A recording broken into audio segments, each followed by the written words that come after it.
श्री शिवाय नमस्तुभयम। दोस्तों, जैसा कि आप सभी लोग जानते हैं कि 25 जनवरी 2026 यानी रविवार को पड़ रही है माघ महीने की शुक्ल पक्ष सप्तमी तिथि, जो बहुत ही खास है।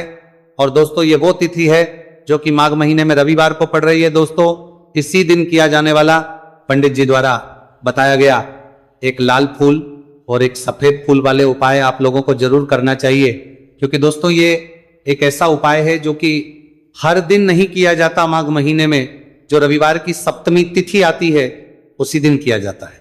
अगर आप लोगों ने इस उपाय को नहीं किया है या किसी कारणवश नहीं कर पाए हो तो इस माघ रविवार सप्तमी तिथि के दिन इस उपाय से मत चूकना। दोस्तों देखिए, यह दिन इतना खास होता है, इतना महत्वपूर्ण होता है। देखा गया है कभी कभी बड़े बड़े पूजा पाठ अनुष्ठान से जो मनोकामना पूर्ण नहीं होती है, वह माघ रविवार के दिन एक छोटे से करने से ही आपकी मनोकामना पूर्ण हो जाती है।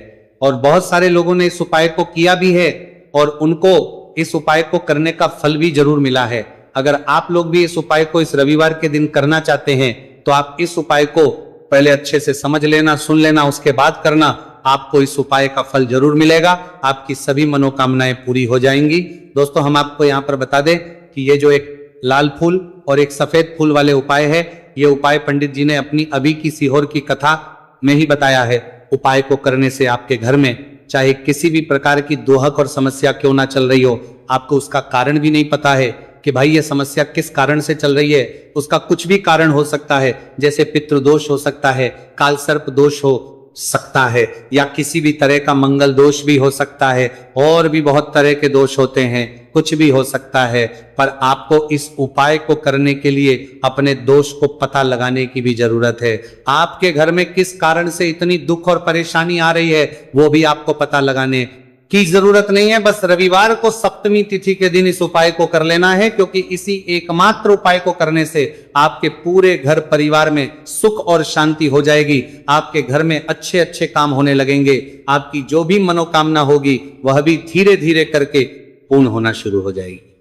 अब हम समझते हैं इस एक लाल फूल और एक सफेद फूल वाले उपाय को आपको करना कैसे है, किसको करना है, किस करना है और कैसे करना है। देखो, उपाय बिल्कुल आसान है, बस समझने वाली बात है, ध्यान से समझिए। उसके बाद ही आप लोग जो है इस उपाय को जरूर कीजिएगा। सबसे पहली चीज हम लोग ये समझते हैं कि इस एक लाल फूल और एक सफेद फूल वाले उपाय को इस आने वाली रविवार सप्तमी तिथि के दिन किसको करना है। तो देखिए, इस उपाय को घर के सभी सदस्यों को करने की बिल्कुल भी जरूरत नहीं है। घर में से कोई एक मुख्य बड़ा सदस्य इस उपाय को करेगा तो उस घर परिवार के सभी सदस्यों को इस उपाय को करने का फल मिल जाएगा।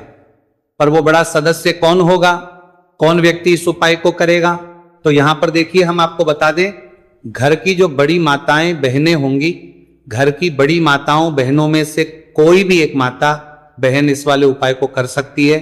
अपने पूरे घर परिवार के लिए घर में सभी सदस्यों को इस उपाय को करने की जरूरत नहीं है। मात्र घर की जो माताएं बहनें हैं उनमें से कोई भी एक माता बहन इस वाले उपाय को करेगी तो उसके घर परिवार के पूरे सदस्यों को इस उपाय का फल मिलेगा।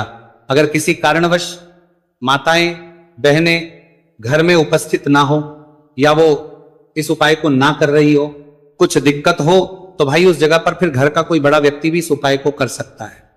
माताओं बहनों के कहने का मतलब यह था कि माताएं बहनें घर की लक्ष्मी होती है।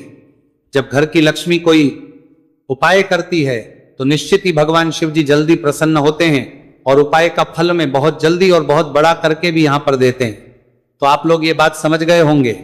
अब हम ये बात समझते हैं कि इस वाले उपाय को हमें करना किस समय है। एक लाल फूल और एक सफेद फूल वाले उपाय को हमें सप्तमी तिथि के दिन करना किस समय है। तो देखिए, इस उपाय को करने का जो समय है, सुबह का समय भी है और शाम का समय भी है।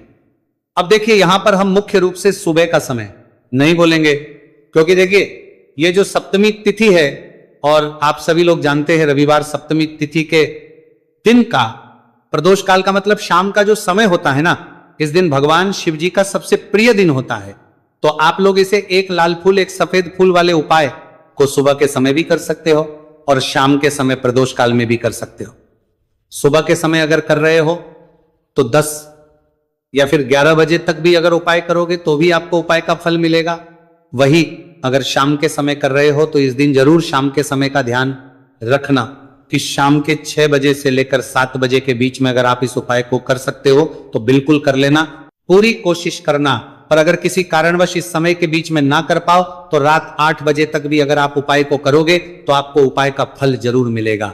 ये बात आपको समझ आ गई कि आप इस उपाय को सुबह और शाम दोनों समय कर सकते हो। मतलब करना आपको एक ही समय है, घर में से किसी एक ही बड़े व्यक्ति को करना है, एक ही बार इस उपाय को करना है, दोनों समय नहीं करना है।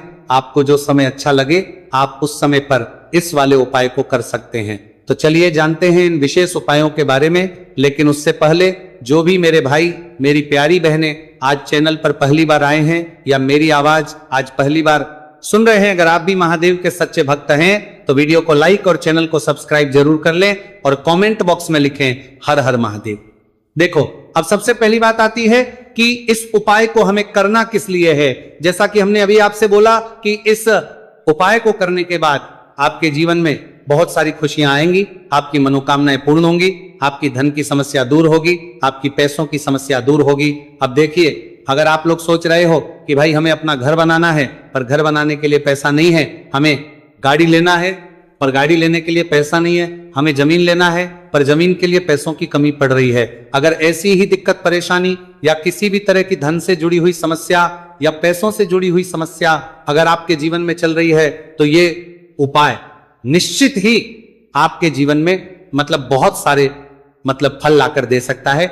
इसीलिए अगर आपके घर में बहुत ज्यादा मतलब दिक्कत समस्या परेशानी चल रही है, धन से जुड़ी हुई पैसों से जुड़ी हुई धन की बहुत ज्यादा कमी आ रही है, पैसों की आवक नहीं हो रही है, तो भाई आप लोगों को इस वाले उपाय को जरूर करना चाहिए। घर में से किसी एक भी बड़े व्यक्ति को अब इस उपाय में करना क्या है वो सबसे पहले हम लोग जान लेते हैं। उपाय की सामग्री हम लोग सबसे पहले जानते हैं कि इस उपाय में किस किस चीज की आवश्यकता पड़ेगी। तो देखिए, उपाय का नाम तो एक लाल फूल और एक सफेद फूल वाला उपाय है, पर इस उपाय में कुल मिलाकर 4 सामग्री हमें लगने वाली, जो कि पंडित जी ने खुद सीहोर वाली कथा में बताया है, और जो हम आपको उपाय बताते हैं वो पंडित जी द्वारा बताए गए होते हैं, अलग से हम कुछ भी नहीं बताते। तो यहां पर हम लोग समझते हैं कि इस उपाय की सामग्री क्या है। तो देखो, उपाय की जो सामग्री है वो 4 सामग्री है, जिसमें से सबसे पहली सामग्री है एक बेलपत्र। देखो, बेलपत्र क्या होती है? बेलपत्र जो शिव की शिवलिंग पर चढ़ती है। दूसरी चीज है एक शमीपत्र, शमीपत्र शिवलिंग पर ही चढ़ता है। तीसरी चीज है दोस्तों एक लाल फूल, उपाय का नाम है। तो एक यहां पर आपको लाल फूल लेना है। अब ये लाल फूल कौन सा लेना है? देखो, शिवलिंग के ऊपर जो लाल फूल चढ़ता हो उनमें से कोई भी एक लाल फूल पसंद कर लेना और वो कहीं से तोड़कर या कहीं से खरीद कर लेकर आना और उस लाल फूल को उपाय में प्रयोग कर लेना। उसके बाद में एक सफेद फूल का विशेष रूप से ध्यान रखना, जो सफेद फूल शिवलिंग पर चढ़ता हो सिर्फ वही सफेद फूल लेकर आना, इसके अलावा कुछ मत लेकर आना, लेकिन केतकी का मत लेना। तो एक एक मात्रा में ही आपको ये चारों सामग्री चाहिए, एक बेलपत्र, एक शमीपत्र, एक लाल फूल और एक सफेद फूल। ये चारों सामग्री आप लोग तैयार करके रख लें। प्रदोष काल में या सुबह के समय जब भी आप इस उपाय को कर रहे हैं, जैसे ही आपके उपाय की सामग्री तैयार हो जाती है तो क्या हम सीधा उपाय को करने के लिए इन चारों सामग्री को मतलब उपाय करने के लिए जा सकते हैं। नहीं तो यहां पर आपको इस बात का ध्यान रखना है कि हम भगवान शिव जी को प्रसन्न करने के लिए तो जा रहे हैं, हम अपनी मनोकामना को पूर्ण करवाने के लिए तो जा रहे हैं, पर हमें यह दर्शाना बिल्कुल भी नहीं है कि हम सिर्फ अपने फायदे के लिए भगवान शिव जी के मंदिर में आए हैं। इसलिए हम इस उपाय को करने के साथ साथ में भगवान शिव जी की पूजन अर्चना के लिए कुछ सामग्री भी जरूर लेकर जाएंगे। जैसे कि सुबह समय अगर आप उपाय को कर रहे हो, इसे एक लाल फूल और एक सफेद फूल वाले उपाय को तो भाई सुबह के समय आपको एक लोटा जल लेकर जाना है। जो लोग प्रतिदिन शिव जी के मंदिर जाते हैं, पूजन अर्चना करते हैं, जल चढ़ाते हैं, फूल बेल पत्र सब कुछ चढ़ाते हैं, भाई वो अपनी पूजन अर्चना वैसी की वैसी ही करना। बाकी जो सिर्फ उपाय को करने के लिए जा रहा है, जो कुछ भी लेकर नहीं जा रहा है, उसे कम से कम एक लोटा जल अपने घर से भरकर लेकर जाना। अगर आप उपाय को कर रहे हो, है ना, क्योंकि इस वाले उपाय को आप भगवान शिव जी की पूजन अर्चना करने के बाद ही करना। वहीं अगर बात करें शाम के समय की, अगर कोई व्यक्ति शाम के समय प्रदोष काल में इस वाले उपाय को कर रहा है तो भाई आपको मात्र एक घी का दीपक तैयार करना है। ये बात हम हमेशा बोलते हैं, शाम के समय प्रदोष काल में कोई कर रहे हो ना तो दीपक का विशेष महत्व होता है। रविवार सप्तमी तिथि दिन का प्रदोष काल में जो भी व्यक्ति दीपक जलाता है ना भगवान शिव जी के मंदिर में, भाई उसके जीवन से सारी दुख और परेशानियां भी दूर होती हैं। तो भाई इस दिन दीपक का विशेष रूप से ध्यान रखना आप लोग। अगर आप इस उपाय को शाम के समय प्रदोष काल में कर रहे हो, है ना, ये जो दीपक आप लोगे ये आटे का लोगे। जो आटा आप गूंद दोगे उसके अंदर कुछ भी मत डालना, मात्र साधा आटा लगाकर उसे तैयार कर लेना और एक मीडियम साइज का दीपक तैयार कर लेना। दीपक न ज्यादा छोटा हो न ज्यादा बड़ा हो, है ना। उसके बाद में दीपक आपका तैयार हो जाए तो इसके अंदर जो बत्ती रखोगे वो गोल बत्ती रखोगे। देखो गोल बत्ती भी दो तरह की होगी, एक बाजार की और एक घर वाली। तो कोशिश करना अपने घर में जो रुई रखी हुई है उस रुई से आप लोग एक गोल बत्ती अपने ही हाथों से बनाओ। उपाय का फल अच्छा मिलता है। भगवान शिव जी जल्दी प्रसन्न होते हैं। जब हम किसी भी उपाय को अपने हाथों से परिश्रम करके तैयार करते हैं तो आपको उस दीपक के अंदर एक गोल बत्ती रख देनी है। इसके अंदर जो चीज आप लोग डालोगे वो डालोगे शुद्ध देसी गाय का घी। इस बात का विशेष रूप से ध्यान रखना, शुद्ध देसी गाय का घी ही डालना है, तेल वगैरह नहीं। आज के दिन तो मत डालना, रविवार सप्तमी तिथि के दिन, क्योंकि भगवान शिव जी का सबसे प्रिय दिन और प्रिय समय पर हम लोग इस वाले उपाय को कर रहे हैं। तो थोड़ा सा शुद्ध गाय का घी इतना डालना कि वो दीपक कुछ समय तक चल सके। ना बाजार वाला मिलावटी घी डालना, ना भैंस का घी डालना, शुद्ध देसी गाय का घी। आपको ढूंढने में थोड़ी मतलब मेहनत लगेगी और महंगा भी मिलेगा, पर गाय के घी से भगवान शिव जी प्रसन्न होते हैं और उसी शुद्ध देसी गाय के घी से घर में बरकत भी बनी रहती है और हमारे घर में सुख शांति भी बनी रहती है। इसलिए इस शुद्ध देसी गाय का घी अपने घर में हमेशा रखा करो।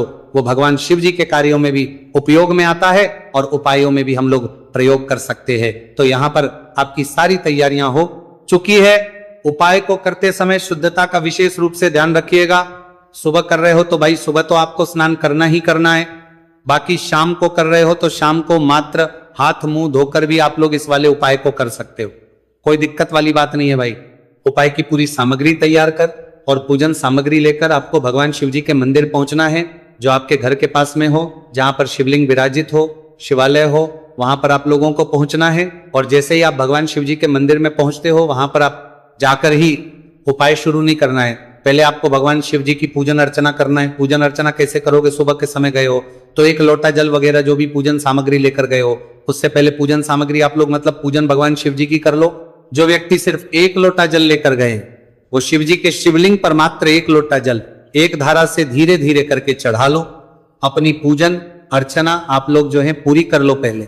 उसी के बाद अगर आप शाम के समय कर रहे हो तो पहले जाकर बैठना है भगवान शिव जी के शिवलिंग के पास में। आप जो दीपक तैयार करके लेकर आए हो उस दीपक को पहले जलाना है। ये जो दीपक आप लोग जलाओगे ना, ये किसी और की माचिस से मत जला, अपनी ही माचिस अपने ही घर से लेकर आना और इस दीपक को अपनी ही माचिस से जलाना। अगर आपने मंदिर की माचिस या किसी और की माचिस ले ली, इस उपाय को करने में इस उपाय का फल उस व्यक्ति को भी बहुत मिल जाएगा। इस बात का ध्यान रखना। अपने घर से अपनी ही माचिस लेकर जाना और इस दीपक को जलाना। दीपक को जलाने के बाद भगवान शिव जी की शिवलिंग के पास में रख देना। शिवलिंग के इतना पास में मत रखना कि शिव जी को आंच लगे, थोड़ी सी दूरी बनाकर ही जो है इस दीपक को शिवलिंग के पास में आप लोग रख दीजिएगा। अब जैसे ही आपकी पूजन अर्चना हो जाती है, भगवान शिव जी के शिवलिंग के सामने या आसपास कहीं पर भी बैठ जाइए उपाय को करने के लिए। और उपाय को करने से पहले आप लोग अपनी वो चारों पूजन सामग्री निकाल लीजिए। उपाय की जो सामग्री है वो निकाल लीजिए और भगवान शिव जी के शिवलिंग के ऊपर एक माता अशोक सुंदरी जी का स्थान देख लीजिए। माता सुंदर जी का जो स्थान होता है वो जलाधारी के ऊपर होता है। जलाधारी के बिल्कुल बीचों बीच में होता है। आप लोगों ने देखा भी होगा शिवलिंग की जलाधारी होती है। जलाधारी के बिल्कुल बीचों बीच का जो स्थान होगा वो माता अशोक सुंदर जी का स्थान होगा, क्योंकि यहीं पर हमें ये जो है उपाय को करना है। सबसे पहली चीज, अब हम उपाय को करना शुरू करते हैं। आप सबसे पहले अपनी एक बेलपत्र उठा लो। एक बेलपत्र को आपको माता अशोक सुंदरी जी वाले स्थान पर सबसे पहले समर्पित करना है। बेलपत्र की डंडी का मुख होगा जलाधारी की तरफ, जहां से जल बहता है और नीचे गिरता है, और बीच वाली बड़ी पत्ती का मुख मतलब शिवलिंग की तरफ होगा। इस तरीके से आपको इस बेलपत्र को माता अशोक सुंदरी जी वाले स्थान पर समर्पित कर देना है। उसके बाद में अपनी एक शमी पत्र उठा लो जो आप उपाय के लिए लेकर आए हुए हो। शमी पत्र को उठाकर शमी पत्र की भी जो डंडी का भाग होगा वो जल की तरफ करके, जहां से जल बहता है नीचे गिरता है उस तरफ करके, और पत्ती वाला भाग शिवलिंग की तरफ करके इस शमी पत्र को भी उस बेल पत्र के ऊपर आपको समर्पित कर देना है। समर्पित करने के बाद अब आप ले लो अपना एक लाल फूल जो आप उपाय को करने के लिए लेकर आए हुए हो।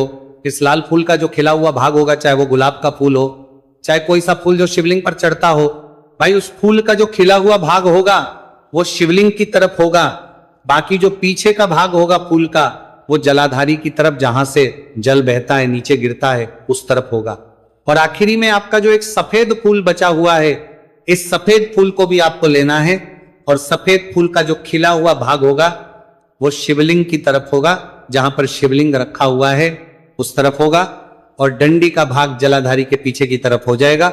मतलब जो जहां से जल बहता है और नीचे गिरता है, जब आप एक बेलपत्र, एक शमी पत्र और एक लाल फूल, एक सफेद फूल चढ़ा रहे हो, तो उस समय आप लोगों को कांता भगवान या कांता चक्र का नाम लेते हुए ही जो है इस उपाय को करना है। और भगवान शिव जी और नारायण जी का स्मरण करते हुए ही इस उपाय को आपको करना है। तो जब भी आप एक बेलपत्र, एक शमी पत्र, एक लाल फूल और एक कमी हो रही है, जो भी दुख और समस्या परेशानी चल रही हो आपको अपनी, वो दुख और जो है भगवान शिव जी से उपाय को पूरा करने के बाद वहीं पर पास में बैठकर बोल देना है, हाथ जोड़ के आंखें बंद करके अपनी परेशानी और श्री शिवाय नमस्तुभयम का जाप करना है। दोस्तों, आज हमने इस वीडियो में कुछ उपाय बताए हैं जो आपको करने हैं। अगर आपको वीडियो अच्छी लगी हो तो वीडियो को 1 लाइक और चैनल को सब्सक्राइब जरूर करें। हर हर महादेव।